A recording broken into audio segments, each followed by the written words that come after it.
തൊട്ടതെല്ലാം പൊന്നാക്കുക എന്ന് നമ്മൾ കേട്ടിട്ടുണ്ട്. അങ്ങനെ തൊട്ടതെല്ലാം പൊന്നാക്കിക്കൊണ്ട് ബ്രില്യൻ സ്റ്റഡി സെന്റർ പാലായുടെയും കേരളത്തിന്റെയും അഭിമാനം വാനോളം വളർത്തിയ ഒരു കൊച്ചുമിടുക്കനാണ് നമുക്കൊപ്പം ഉള്ളത്.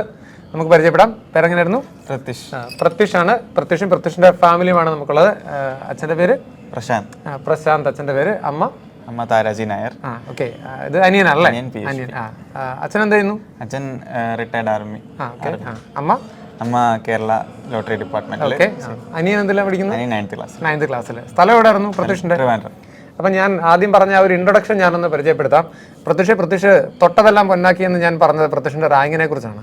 അപ്പം നമുക്ക് ആ റാങ്ക് നമ്മുടെ പ്രേക്ഷകർക്ക് വേണ്ടി ആദ്യം ഒന്ന് പരിചയപ്പെടുത്താം. പ്രത്യുഷിന് കീമിന് എത്രയാണ് റാങ്ക്? കീമിന് 8ാം റാങ്ക്. കീമിന് 8ാം റാങ്കാണ് പ്രത്യുഷിന്റെ. കുസാറ്റിന്റെ റാങ്ക് എത്രയാണ്? 29. കുസാറ്റിന് 29ാം റാങ്കാണ്. ജെഇ മെയിൻസിന്റെ റാങ്ക് 3362. 3000 അറൗണ്ട് ആണ് നമ്മുടെ ജെഇ മെയിൻസിന്റെ റാങ്ക്. അതിന്റെ പെർസെന്റേജ് എത്രയാണ്? 99.8 ആണ് ജെഇ മെയിൻസിന്റെ പെർസെന്റേജ്.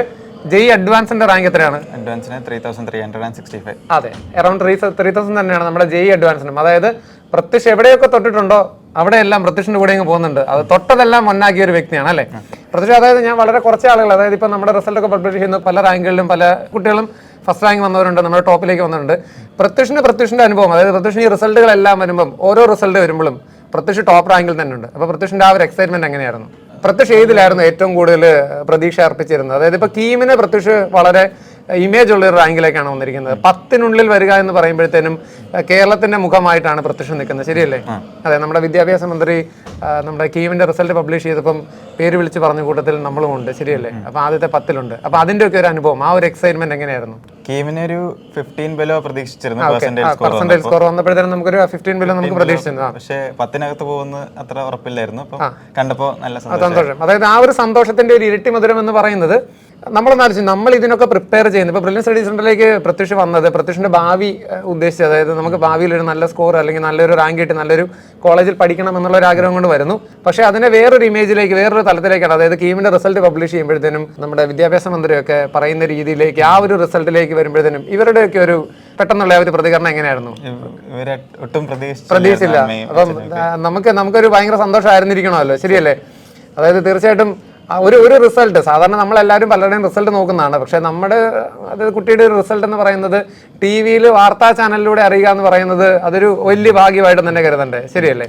അപ്പൊ പ്രത്യുഷിന് എക്സാമിന്റെ പ്രിപ്പറേഷനും കാര്യങ്ങളൊക്കെ എങ്ങനെയാണ്? നമ്മുടെ ഈ ഒരു ഇന്റർവ്യൂ കൊടുക്കുന്നത് കൂടുതലായിട്ട് നമ്മുടെ ഇനി വരുന്നൊരു കുട്ടികൾക്ക് വേണ്ടിയാണ്. അപ്പൊ അതുകൊണ്ട് തന്നെ എക്സാം പ്രിപ്പറേഷനൊക്കെ എങ്ങനെയായിരുന്നു? ഓരോ എക്സാം പ്രിപ്പറേഷൻ തുടക്കത്തിൽ റിപ്പീറ്റർ ബാച്ച് ജോയിൻ ചെയ്തപ്പോൾ എനിക്ക് അധികം ബേസ് ഒന്നും ഇല്ലായിരുന്നു. കാരണം ഞാൻ 12th 11th കോച്ചിങ്ങിനൊന്നും പോയിട്ടില്ലായിരുന്നു. അപ്പം അവിടെ 12th കഴിഞ്ഞ് ഞാൻ ക്രാഷ് ജോയിൻ ചെയ്തിരുന്നു, കീമിന്റെ ക്രാഷ് ജോയിൻ ചെയ്തിരുന്നു ട്രിവാൻഡ്രം സെന്ററിൽ.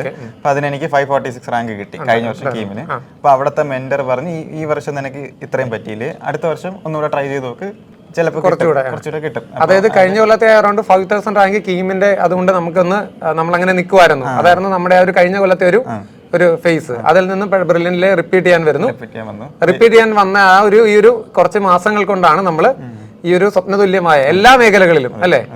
കുസാറ്റിന്റെ റാങ്ക് 29 അല്ലേ പറഞ്ഞത്? അപ്പൊ ഈ എക്സാമുകൾ ഓരോ എക്സാമിനും അറിഞ്ഞാണോ അത് പ്രിപ്പയർ ചെയ്തോണ്ടിരുന്ന ഓരോ എക്സാമിനും? അങ്ങനെയല്ല, ഞാൻ മെയിൻ ആയിട്ട് ഫോക്കസ് ചെയ്തത് അഡ്വാൻസിനായിരുന്നു. ഫോക്കസ് ചെയ്തോണ്ടിരുന്നത്. പരീക്ഷയ്ക്ക് ഈ കുസാറ്റും കീമും പോലെ അതിന് 2 ദിവസം മുമ്പ് അതിനു വേണ്ടി, അതായത് ഓരോ എക്സാമിന് തൊട്ട് മുന്നത്തെ ദിവസങ്ങളിൽ ആ എക്സാമിന് വേണ്ടി, അതായത് അഡ്വാൻസ്ഡ് ആയിരുന്നു. ബാക്കി ഈ എക്സാം അടുക്കുമ്പോൾ അങ്ങനെയായിരുന്നു. അപ്പോൾ നമ്മുടെ ഭാവി എങ്ങനെയാണ്? ഏത് കോളേജിലാണ് അല്ലെങ്കിൽ ഏത് കോഴ്സിനാണ് അഡ്മിഷൻ എടുത്തിരിക്കുന്നത്? എനിക്ക് അഡ്വാൻസിന്റെ റാങ്ക് വഴി ഇപ്പൊ IIT ധൻബാദ് കമ്പ്യൂട്ടർ സയൻസ് ആഗ്രഹിച്ച കോഴ്സും ആഗ്രഹിച്ച കോളേജും, അല്ലെ? അതായത് നമ്മൾ സ്വപ്നം കണ്ടിരുന്ന കോഴ്സും സ്വപ്നം കണ്ടിരുന്ന കോളേജിലേക്കുമാണ്. പക്ഷേ റിസൾട്ടിന്റെ കാര്യത്തിൽ എല്ലാ ഇമേജുകളും, അതായത് ഇപ്പോൾ കീം ഉൾപ്പെടെ അല്ലെങ്കിൽ കുസാറ്റ് ഉൾപ്പെടെ എല്ലാ റാങ്കുകളിലും ടോപ്പ് വന്നപ്പോൾ നമ്മുടെ ഇനി വരുന്ന കുട്ടികളോട് പ്രിപ്പറേഷനെ കുറിച്ച് നമുക്ക് എന്താ ഇപ്പം പ്രത്യക്ഷന് പറയാനുള്ളത്? പ്രിപ്പറേഷനെ കുറിച്ച് അതായത് ബ്രില്യന്റിന്റെ ഹോസ്റ്റൽ ഫെസിലിറ്റീസ് എല്ലാം ഉണ്ട്, ബ്രില്യന്റിന്റെ ആ ഒരു ഫെസിലിറ്റീസ് എല്ലാം ഉണ്ട്. അപ്പോൾ അത് നമ്മൾ മര്യാദയ്ക്ക് ഉപയോഗിക്കുന്നുണ്ടെങ്കിൽ ആർക്ക് വേണം ഒരു ദിവസം ഒരു 10 മണിക്കൂർ കൂടുതൽ ആർക്കായാലും പഠിക്കാൻ പറ്റും. അതായത് നമുക്ക് പ്രിപ്പയർ ചെയ്യാനുള്ള പൂർണ്ണമായ സൗകര്യങ്ങളും എല്ലാം നമ്മുടെ ബ്രില്യൻ സ്റ്റഡി സെന്ററിലുണ്ട്. ഈ എക്സാമുകളുടെ പാറ്റേണുകളൊക്കെ ഇത്തവണ ഈ വർഷത്തിന്റെ ഒരു പ്രത്യേകത, പാറ്റേണുകളും കാര്യങ്ങളും പെട്ടെന്ന് മാറിയിരുന്നു. അതായത് കീം എക്സാം ഓൺലൈനിലേക്ക് ആക്കി. ജെഇ മെയിൻസ് എക്സാമിന്റെ സിലബസ് അപ്ഡേഷൻ ഒരു ഒറ്റ മാസം മുന്നെയാണ് വന്നത്. അഡ്വാൻസിന്റെ സിലബസ് അപ്ഡേഷൻ ഉണ്ടെന്ന് നമുക്കറിയാലോ. അപ്പൊ ഇതിനോടൊക്കെ അഡാപ്റ്റ് ആയത് അതെങ്ങനെയായിരുന്നു? നമ്മുടെ ബ്രില്യൻ സ്റ്റഡി സെന്ററിന്റെ ഒരു അപ്രോച്ച് എങ്ങനെയായിരുന്നു? പെട്ടെന്ന് ബ്രില്യന്റിന് ഒരു ഇതുണ്ടായിരുന്നു, ലൈക്ക് JEE സിലബസ് കട്ടായേക്കാം. സോ അവര് അത് ആ പോർഷൻസ് ഒക്കെ ലാസ്റ്റ് പഠിപ്പിക്കാൻ വെച്ചിരുന്നു. അപ്പൊ അത് പഠിപ്പിച്ച് സമയം കളഞ്ഞില്ല. അതായത് ആ ഒരു നമ്മളൊരു മുൻവിധിയോട് കൂടി തന്നെയായിരുന്നു ഇരുന്നിരുന്നത്. അപ്പൊ തുടക്കത്തിൽ നമ്മുടെ സമയം കളയാതെ ഏറ്റവും ഇമ്പോർട്ടന്റ് ആയിട്ടുള്ള ടോപ്പിക്സിന് തന്നെ ഇമ്പോർട്ടൻസ് കൂടെ തന്നെയാണ് പോയത്. ഓക്കെ, ശരി. ഒരു അങ്ങനെ NDA നോട്ടീസ് ഒന്നും ഇതൊന്നും ഇല്ല. അപ്പൊ പിന്നെ നമുക്ക് നമ്മുടെ സമയം അവിടെ നഷ്ടപ്പെട്ടിരുന്നില്ല. അത് മാത്രമല്ല നമ്മുടെ കീമിന്റെ എക്സാം പെട്ടെന്ന് ഓൺലൈൻ ആക്കി. അപ്പൊ അതിന്റേതായ ഒരു ടെൻഷൻ ഒക്കെ ഉണ്ടായിരുന്നു. അതിൻ്റെതായത് JEE എഴുതിയ എക്സ്പീരിയൻസ് ഉള്ളതുകൊണ്ട് നമുക്ക് അങ്ങനത്തെ ഒരു നമ്മൾ കമ്പ്യൂട്ടർ തന്നെയല്ലേ എഴുതുന്നത്. അപ്പൊ നമുക്ക് നമ്മുടെ പാരന്റ്സിന്റെ ഒരു അഭിപ്രായം കൂടെ ചോദിക്കാം. അമ്മയുടെ പേരെങ്ങനെയാണ്? എന്റെ പേര് താര. താര. എന്ത് ചെയ്യുന്നു? ഞാൻ ലോട്ടറി ഡിപ്പാർട്ട്മെന്റിലെ സീനിയർ ക്ലർക്കായി വർക്ക് ചെയ്യുന്നു. ഇദ്ദേഹത്തിന്റെ നമ്മുടെ ഏറ്റവും ഇമേജ് ഉള്ള റിസൾട്ട് എന്ന് പറയുന്നത് കീമിന്റെ റിസൾട്ട് തന്നെയാണ് അല്ലേ? വാർത്തയിൽ കണ്ട ആ ഒരു മൊമെന്റിനെ ഒന്ന് ഞങ്ങളുടെ പ്രേക്ഷകർക്ക് വേണ്ടി ഒന്ന് പങ്കുവെക്കാം. ഓഫീസിലായിരുന്നു, വിളിച്ചു പറയാം, മോൻ വിളിക്കായിരുന്നു. എന്നിരുന്നാലും ആ ഒരു ന്യൂസ് കണ്ടിരുന്നു, അതായത് ഈ പിന്നീട് കണ്ടായിരുന്നു. അതായത് നമ്മൾ അങ്ങനെ പ്രതീക്ഷിക്കുന്നുണ്ടായിരുന്നു അങ്ങനെ ഒരു പറഞ്ഞാല് 15 റാങ്കിനകത്ത് വരും പറഞ്ഞിരുന്നു.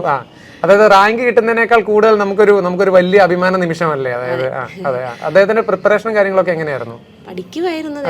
റിപ്പീറ്റ് ചെയ്യുക എന്നുള്ള ഒരു തീരുമാനത്തിലേക്ക് വന്നപ്പോഴത്തേനും ആരെങ്കിലും തുടക്കത്തിൽ നമുക്കൊരു പേടിയുണ്ട്. അതായത് ഇവിടെയൊക്കെ നമ്മൾ കേൾക്കുന്ന ഒരു വാക്കാണ്, ഒരു വർഷം പോവില്ലേ എന്നൊരു കാര്യം. അങ്ങനത്തെ ഒരു ടെൻഷനോ കാര്യങ്ങളോ ഉണ്ടായിരുന്നു? അച്ഛനാണെങ്കിലും അങ്ങനെ എന്തെങ്കിലും? അങ്ങനെ ഇല്ലായിരുന്നു. ഞാൻ അവന്റെ അടുത്ത് പറഞ്ഞു ഒരു വർഷം പോകുന്നെങ്കിൽ പോട്ടെ എന്നാ പറഞ്ഞു. അതായത് ആ ഒരു കോൺഫിഡൻസ് ആണ് ഇദ്ദേഹത്തിന്റെ റിസൾട്ടിന്റെ ഒരു പഠിക്കുമെന്ന് എനിക്കറിയാം.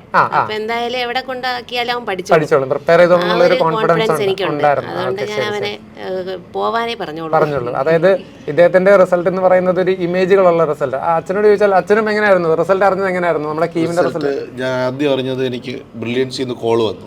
ഇവിടുന്ന് വിളിച്ച് പറഞ്ഞപ്പം ഞാൻ ബ്രില്യൻസിൽ നിന്നാണ് മോന് 8ാം റാങ്ക് ഉണ്ടെന്ന് പറഞ്ഞു. കേട്ടപ്പോൾ തന്നെ യഥാർത്ഥത്തിൽ ഞാൻ കരഞ്ഞുപോയി.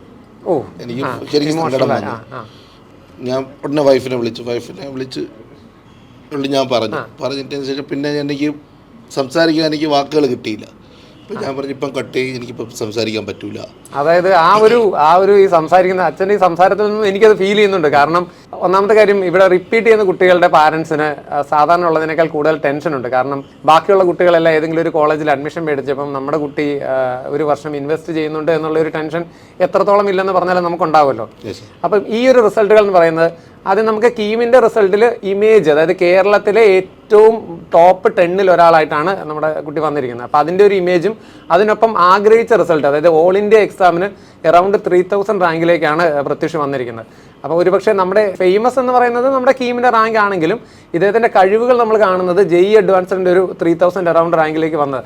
അപ്പോൾ ഇതിനൊക്കെ അച്ഛൻ്റെ ഒരു കാഴ്ചപ്പാടില്ല, അതായത് ഇദ്ദേഹം പഠിക്കുമായിരുന്നു, ഇതൊക്കെ നമ്മൾ പ്രതീക്ഷിച്ചിരുന്നതാണോ? അല്ലെങ്കിൽ എങ്ങനെയായിരുന്നു റിപ്പീറ്റ് ചെയ്യാൻ താല്പര്യപ്പെടുന്ന ഒരു? ക്രാഷ് കോഴ്സിന് പോയപ്പോൾ തന്നെ അവിടുത്തെ ഒരു ജിഷ്ണു സാർ എന്ന് പറയും, ട്രിവാൻഡ്രം സെൻറ്ററിൽ, ആ സാറ് വിളിച്ച് പറഞ്ഞു 540 റാങ്ക് ഉണ്ട് കീമിന് എന്നും പറഞ്ഞിട്ട് കേരളത്തിൽ എഞ്ചിനീയറിങ്ങിനൊന്നും നോക്കണ്ട, കഴിവുള്ള കുട്ടിയാണ്, അതുകൊണ്ട് റിപ്പീറ്റിന് തന്നെ അയക്കണം, വെറുതെ കീം എഴുതി അതിനെ ടൈം വേസ്റ്റ് ചെയ്യേണ്ട, ഒരു കുഴപ്പമില്ല, അവൻ പഠിച്ചോളും. അപ്പം നമ്മുടെ ബ്രില്യന്റിന്റെ ആ ഒരു അപ്രോച്ച് എങ്ങനെ കരുതുന്നു? ബ്രില്യന്റ് വന്നിട്ട് ഒരാഴ്ച ആയപ്പോൾ, ഒരാഴ്ചയല്ല, 1-2 ദിവസം കഴിഞ്ഞപ്പോൾ തന്നെ ഇവനും ഇവിടെ നിൽക്കാൻ താല്പര്യമില്ല, കരച്ചിലായിരുന്നു, ഹോം സിക്നസ് എന്നും. ഞാൻ ഓഫീസിൽ നിന്ന് തിരിച്ചു വരുമ്പം വൈഫും വിഷമിച്ചിരിക്കുന്നതാണ്. ഞാൻ എന്ത് പറ്റി പറഞ്ഞു, അവൻ വിളിച്ചിരുന്നു, അവനവിടെ നിൽക്കാൻ പറ്റില്ല, കരയണു. അവസാനം ഞാൻ പിന്നെ ഞാനും കൂടി ആ ലെവലിലോട്ട് പോയാൽ പറ്റില്ല, അതുകൊണ്ട് ഞാൻ അവനോട് ദേഷ്യപ്പെടും. ദേഷ്യപ്പെടും. പക്ഷേ ഇവിടുത്തെ ഒരു മെൻറ്ററുണ്ട്, ദീപു സാർ അവൻ്റെ ഓരോ മൂവ്മെൻറ്റും വാച്ച് ചെയ്ത് അവനെ ആശ്വസിപ്പിക്കുകയും തിരിച്ച് നമ്മളെ വിളിച്ച് നമ്മളുടെ പറയുകയും ഒരുപാട് സപ്പോർട്ട് ചെയ്ത് ദീപു സാറിനെ എന്ന് വെച്ചാൽ അൺലിമിറ്റഡ്. നമുക്ക് അങ്ങനെ ഒരു മെന്റർ സിസ്റ്റം ഇവിടെ ഉണ്ട്, അതായത് കുട്ടികളുടെ ഒരു ഇത്തരം കാര്യങ്ങളെ പഠിപ്പിക്കാൻ മാത്രമല്ല. ദീപു സാർ ഇതുവരെ പറഞ്ഞ അവൻ പറയണെന്ന് മൈൻഡ് ചെയ്യണ്ട. അതൊരു പക്ഷേ ഒരു കോൺഫിഡൻസ് ആണ് കേട്ടോ. നമ്മൾ കുട്ടികളെ കാണുമ്പോൾ, ഇവിടെ വരുന്ന കുട്ടികളെ നമ്മൾ നന്നായിട്ടൊന്ന് ഇവാലുവേറ്റ് ചെയ്യുന്നുണ്ട്. നമ്മളൊരിക്കലും നമ്മളങ്ങനെ റിപ്പീറ്റ് ചെയ്തോ എന്ന് പറയുന്നതിൻ്റെ കാര്യം എന്ന് വെച്ചാൽ നമുക്കറിയാം ഇവിടെ ഒരു പൊട്ടൻഷ്യൽ കാര്യങ്ങളൊക്കെ നമുക്കറിയാം. അതുകൊണ്ട് അപ്പം ഈ ഒരു ഇമോഷണൽ സിറ്റുവേഷൻ ആയിരുന്നു നമ്മുടെ റാങ്കുകളും കാര്യങ്ങളൊക്കെ വന്നപ്പോൾ. അത് കഴിഞ്ഞ് ഇവിടുത്തെ നടത്തുന്ന ഓരോ പരീക്ഷയ്ക്കും ക്യാഷ് പ്രൈസ് കൊടുക്കണം. അത് ഭയങ്കര ഒരു പ്രചോദനമാണ് ഇവിടുത്തെ കുട്ടികൾക്ക്. കാരണം അടുത്ത പരീക്ഷയ്ക്ക് എനിക്ക് റാങ്കിൽ വന്ന് എനിക്ക് ക്യാഷ് പ്രൈസ് വായിക്കണം, ഒരു കോമ്പറ്റീഷൻ മൈൻഡ്, അത് നല്ലൊരു കാര്യമാണ്. തീർച്ചയായിട്ടും. നമ്മുടെ അടുത്ത ആളോടൊന്ന് ചോദിക്കാം. അനീച്ചാര്, ചേട്ടച്ചാര് അറിഞ്ഞോ? ചേട്ടച്ചാര് നമ്മുടെ ഇമേജിലാണ് നിൽക്കുന്നത്, എല്ലാ എക്സാമിനും ടോപ്പ്. ഇപ്പം നമ്മളെന്ത് ചെയ്യുക? ഞാൻ 9th. പേരെങ്ങനെയായിരുന്നു? പീയൂഷ്. അടുത്തത് അടുത്ത പബ്ലിക് എക്സാം 10ാം ക്ലാസ് അത് കഴിയുമ്പോൾ. അപ്പോൾ ചേട്ടൻ്റെ റിസൾട്ടിനെ എങ്ങനെ നോക്കി കാണുന്നു? ആ കൊള്ളാം. ഇതിപ്പം നമ്മളിനി കേൾക്കാൻ പോകുന്ന എന്നായിരിക്കും അറിയോ? ദാ ചേട്ടനെ കണ്ടോ, ചേട്ടൻ ഇത്രയൊക്കെ ആയെന്നായിരിക്കും കേൾക്കാൻ പോകുന്നത്, ശരിയല്ലേ? അത് പണ്ടോട്ടെ കേൾക്കാം. അങ്ങനെയാണ്. അപ്പൊ എന്തായാലും അടുത്ത റിസൾട്ട് നമുക്കായിരിക്കും അല്ലേ? ഇതുപോലെ തന്നെ പഠിച്ച് ഇതുപോലെ തന്നെ ടോപ്പ് ലെവലിൽ. ഓക്കെ, പ്രത്യക്ഷ കംപ്ലീറ്റ്ലി സാറ്റിസ്ഫൈഡ് ആണ് റിസൾട്ടിൽ. അപ്പൊ ഇനിയിപ്പോ നമ്മൾ IIT-ൽ നമുക്ക് ഇന്റർവ്യൂ ഒക്കെ ചെയ്യാൻ വരുമ്പോഴത്തേനും അവിടെ വെച്ച് നമുക്ക് കാണാം. സന്തോഷമല്ലേ? ബ്രില്യന്റുമായിട്ട് ബന്ധപ്പെട്ട് ഇപ്പൊ നമ്മൾ ബ്രില്യന്റിൽ വന്നതിന് ശേഷം സമ്പൂർണ്ണമായിട്ട്, അതായത് ആഗ്രഹിച്ച കോഴ്സ്, ആഗ്രഹിച്ച റാങ്കുകൾ അതിന്റെ മേലെ നേടാൻ സാധിച്ചായിട്ട് തോന്നുന്നുണ്ടോ? തോന്നുന്നുണ്ട്. കംപ്ലീറ്റ്ലി ഹാപ്പിയാണ്, ഫാമിലി എല്ലാം ഹാപ്പിയാണ്. അപ്പൊ thank you for joining. Thank you. Entrance സംബന്ധമായ വാർത്തകളും അപ്ഡേഷനുകളും ഏറ്റവും വേഗം ആധികാരികമായി അറിയാൻ ബ്രില്യൻറ്റ് സ്റ്റഡി സെന്റർ പാല യൂട്യൂബ് ചാനൽ സബ്സ്ക്രൈബ് ചെയ്യുക. ബെൽ ഐക്കൺ അമർത്തുക. ഈ വീഡിയോ മറ്റ് സുഹൃത്തുക്കളിലേക്കും ഷെയർ ചെയ്ത് നൽകുക.